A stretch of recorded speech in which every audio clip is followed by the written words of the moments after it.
Welcome to the next episode of the 1982 Kawasaki 750 Limited rebuild. Here he stands, or he or she stands, and I finished off most of the work, replacing of course the tachometer gear and torquing down the valve cover, putting back in the ignition coils.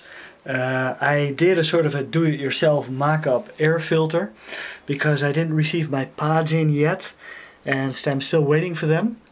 So this is just temporary, just to see if the bike will start. I have a new battery in the bike. It's already fully loaded. The clutch cover has received new bolts and the clutch cover gasket. It's filled up with oil, 3.5 liters. And I already started it. In the beginning it just rumbled a little bit, and eventually further down the line I still have to do a lot of adjustments. It's actually just starting immediately and it's running. So just to give you a feel for what's happening.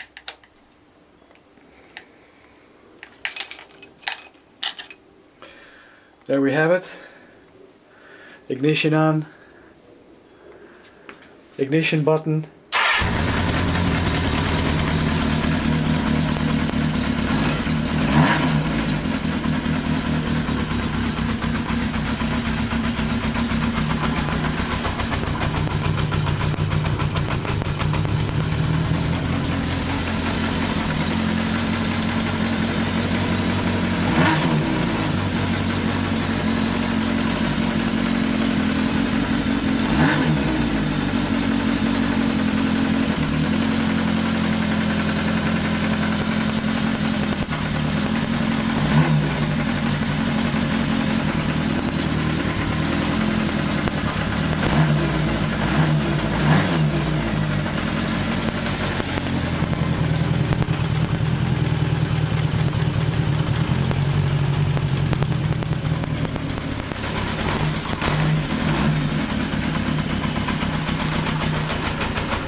Well, as you can hear and can see probably, it still needs a lot of adjustments, so that still has to be done.